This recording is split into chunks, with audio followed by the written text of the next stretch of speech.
Hi, I'm Chapis BuuKilo. Yeah. Live from the sound box. So where I was is I was talking to my friend B, and this dude takes a bunch of shrooms and he eats what he calls as the Hat Man.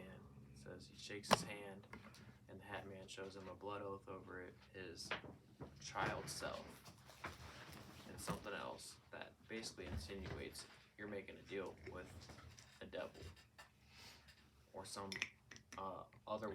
otherworldly force, Like that entity. wants your soul. Mm-hmm. And when he told me that, I'm like, bro, you sold your soul. I don't even know what you got, but whatever you're passionate about, you better do it right now. Because like X or Juice, they had only so much time to do what others could only dream of. Okay, and yeah. I can only imagine what they gave up for that. And I'm like mind fucked right now. He told me all this because like now I have somebody I could talk to about the shit that I always think about, but I just like shut down because I don't got anybody around me anymore like that. And I'm like, but he wants to kill himself. Right. Like he knows he's gonna die. So I'm like, I'm talking in my car on the way home at this point, like just out. I'm like, I don't even know who you are anymore, if you're a fucking demon or if you're God talking to me or fucking with me right now. Like, is this you giving me a friend that now I know for a fact I'm not going to have him forever? Like, you're giving me a timer. Okay, yeah. And I got to make the most of it with this guy because I know it's like the others. It's going to end badly. I'm going to get attached and he's going to, do it. Or you just think it's going to end badly because that's all that you're used to. Yeah, exactly. Because like I've been in that state of mind as well, when it's like what all the things that you're used to, you kind of start recreating that even though it already happened. Yeah. And it's only because you don't know anything else until you're shown otherwise, or like another state of mind. Right. And that's not easy to get out of. I was shown a different state of mind on Friday because we made that song and then we went over to Tio's house. Me and Carly did, to his apartment with his girlfriend Kat. And shout out Matt Black, they're awesome. Shout out TGM, they're awesome. Yeah. They're gonna be doing shit real soon. All of them, big shit. But I'm telling them about my Crossroads song because I was like, bro, this shit's crazy. I don't even know. Like, I just like spit this shit out. Like, and literally just came to you. And I told him about Brody, and then he's like telling me about his spiritual experiences. And, he had something similar to me. He said it didn't feel like evil. It was more mischievous. So he just wanted to mess with them. Kind of like your situation with your kid. It's not trying to get you, but it's just, like, annoying. Yeah. But he said he had that experience, and then there was another experience where he had a dream. He met the Hat Man. Oh, interesting. So it was like, wait, I just heard about this guy the first time for 2 days ago, and now he's coming back 2 days later. After I already been mind fucked the first time. Right. Like, what you gotta tell me? So he tells me, he shook the dude's hand, and the dude showed him everybody in his life was happy and fulfilled. He just had to give himself up. Oh, interesting. Yeah. And he said, unlike Brody, he said, no. I know my God, and my God wouldn't want that for me. I love myself, so why would I give myself up? Oh, and the way that they described the vision ending was so eerily similar. They said that as soon as they decided their fate, the whole thing just like started vibrating, almost like you would hear in like a DMT trip, and it just all collapsed in itself and woke up. And it's just like, wow, that was crazy. That's kind of how they both felt. That's crazy. Because the meditation that I told you that it was like insane, that's what happened. But I didn't mean no Hat Man or nothing. No, yeah. You're probably just in the astral realm. Yeah, it was just like, so that really big noise started coming from like speakers. You know, like that squeaky noise when you put a microphone? Yeah. No, it was more like the annoying one that you put the microphone towards the speaker. Yeah. It was that, but it kept getting louder and louder, even though I was going farther and farther away. Yeah, you were leaving your body. You were astral projecting. Oh, I always feel like that whenever I meditate. Like, I literally have out-of-body experiences. I could do it right now. Like, I could do it on command. People can't. I started realizing that people can't when I started telling people. I'm like, oh, I've been doing this since I was a kid. Like, I could just, like, I could see myself right now over myself, like everybody. Yeah. But when I'm meditating, it's just different because I feel like I'm not just watching over myself. I'm literally being myself somewhere else outside of myself. Right. And that's actually crazy, too, because what you said there reminds me of, like, a couple times, like, first times I got high as fuck on weed, and it's a similar experience I've heard from so many other people. They're like, bro, I feel like I'm looking at myself from the corner of the room. Why the fuck do I feel like that? Oh, that's crazy. Yeah, so it's probably why I get paranoid, because there's nowhere else that I could see. Yeah, literally. Like, no, I remember the first time. Well, I guess it would happen every time, but, like, every time I would turn my head, I see a different segment of everything. And that's why it was tripping me out, because I'm like, it's going too slow when I already think so fast. Right. Yeah, like, that makes sense. Yeah. I've always said my mind goes at 1,000,000 freaking miles per hour. Yeah. So what the hell? Like, I don't like it being slow. Right. I need to go. Yeah. That's crazy. So yeah, Hunter, he told me about that experience, and then that totally changed my outlook on it. At that point, I was like, still questioning. I was like, so are you giving me a choice? Do I choose between the good and the bad? Okay. Because at this point, I'm like, they're both cool, and I know me and Tio are homies, but it's like music homies. It's like this is the first time I've been over at his apartment, and we'd hung out, like, gone to shows together and hung out, but this was different. It was like it started to something personal, like real personal, like having us over like that. And Brody, on the other hand, he was talking about how he really wants to get back into engineering and producing and making beats. He just said he's been so depressed and stuff that he just has been pushing it off. And it's because they don't want him to succeed. Exactly. And I'm like, bro, you need to. And he's had, like, a horrible relationship with his mother. Like, I'm sure that's all from her, that negative energy bringing him down, because anything that good happens to him, he says that in the physical world she's fucked it up for him. Damn. Like, literally. Yeah, I can see that. As much as, like, parents should want the best for you, I could see where some don't in all reality. That's crazy, because I can never imagine that. Like, even for people that I've had hate for a couple years, at this point, I'm just like, you know what? I hope the best for you. Right. In the end, I want the best for myself, too. So, you know, if you're just thinking that you want other people to rot, then you're no better. Right, and it's because they think that if other people rot, that they're gonna be better than them, and it's like, no, you're going down too. Right. That's how karma works. No. Like, and I see that so much. Like, I feel like my third eye is open to karma so much. Like, I literally watch it happen before my eyes in so many instances. Have you ever seen My Name Is Earl on Hulu? I've seen a couple of episodes. It's on Hulu? Yeah, there's a lot. It's on Hulu. Oh, me and the kids watch it, and they love it, and they be telling me, Mom, that's what he gets because that's karma. And I'm like, oh, okay. Yeah, so that's why I let them watch it, because even though some parts are like could be like derogatory, it's freaking real life. Yeah. And this stuff could happen to you. Like, you gotta, you know, not be on your toes in a sense, but just keep your your intentions gotta be pure. Yeah, I had no, like, censorship to what I watched. I would watch, like, Dora and Blue's Clues, but then at night I watched South Park, Family Guy. Oh, like, shoot. So we were like that too. Yeah. But so we also knew not to watch certain things. Yeah. And I for some reason, I just, like, have been always mature. Even my mom, she told me, I was at the gym with her early, and she said, you were walking at 10 months. Like, you were potty trained like that. Like, you are, like, so Ooh, get this, boo. Smart. This is what I've been telling people, like, my team pretty much more, and, like, being more outward about it, is that when I was a kid, I didn't feel like I was like, I felt like I was just human, if that makes any sense. Yeah. Like, I've always felt like I wasn't from here. Like, you know what I mean? Like, not from, like, not an earthly being. Yeah.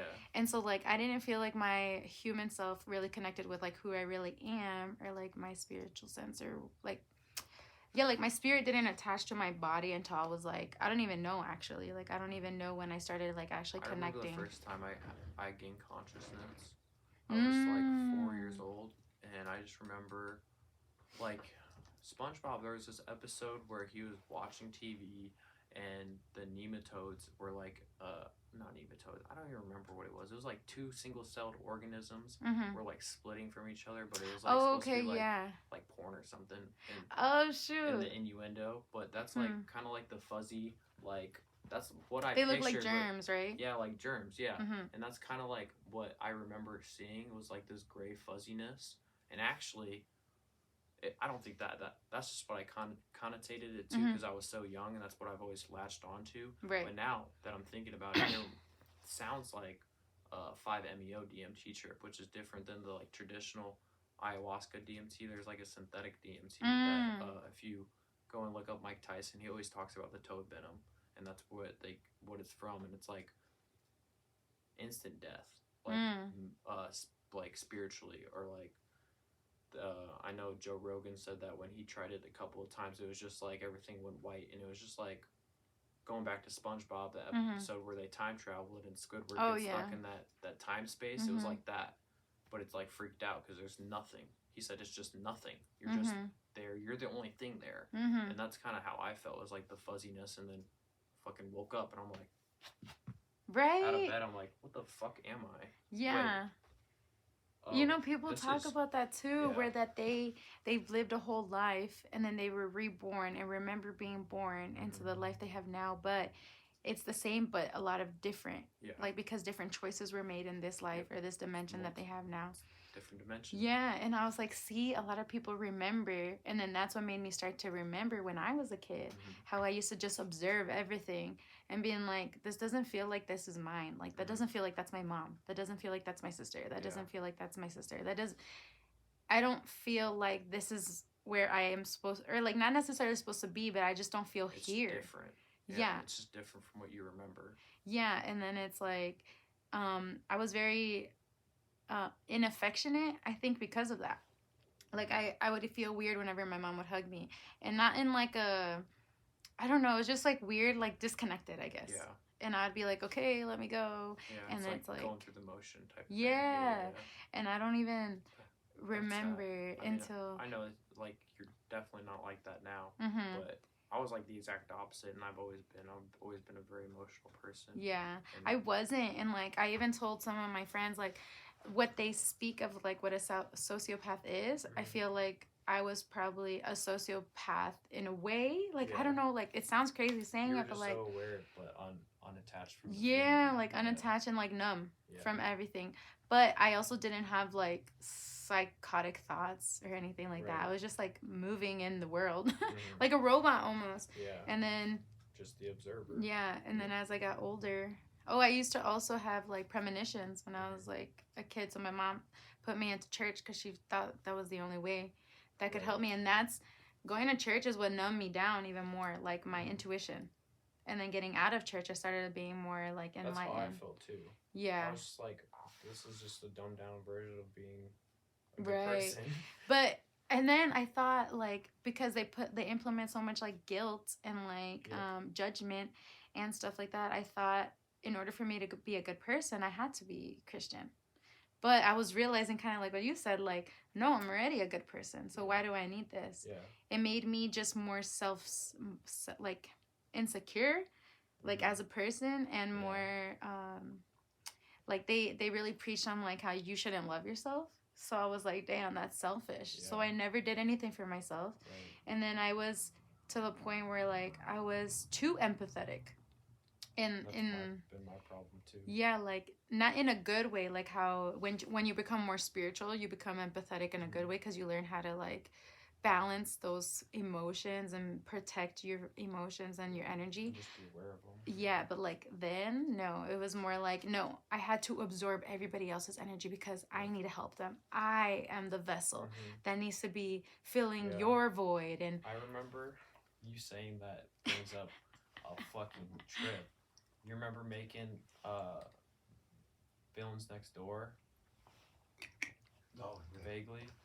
So we had this first song that we made together as a group called Super Villain, and the beat got sold, kind of like Drea with her Baddie Alert. So I think this was one of John's final attempts to like get us to like reconnect. We were like, we gotta remake the song with a new beat, and we did.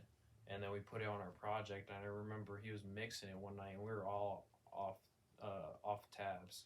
So I was tripping, and this song is just creepy as hell. It says, "Who's the villain?" And eventually, during that mix, I just had the realization I'm the villain. Ooh. Yeah, it was like I'm absorbing everything that is going on with us. Like I, like you said, I was that vessel for that, and it's kind of like one of the ways that I spiritually let myself get attached. If this thing has been following me, there's been instances where I've just like accepted my fate in these like low points. Right. I used to think of that too. And like now I'm getting out of it. Damn, I haven't thought about that in a long time. Is I literally thought I was only here for other people. So that's crazy. Yeah. And man, that's so crazy that I haven't thought of that in a long time, but I've been slowly getting out of it. And it's not easy. It's been taking me years. Yeah. But it feels so freaking good.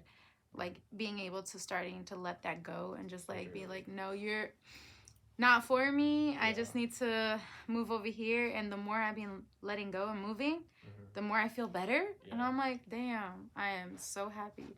Yeah, like after I figured all this out and like had all these epiphanies like one after another. Yeah. And realized like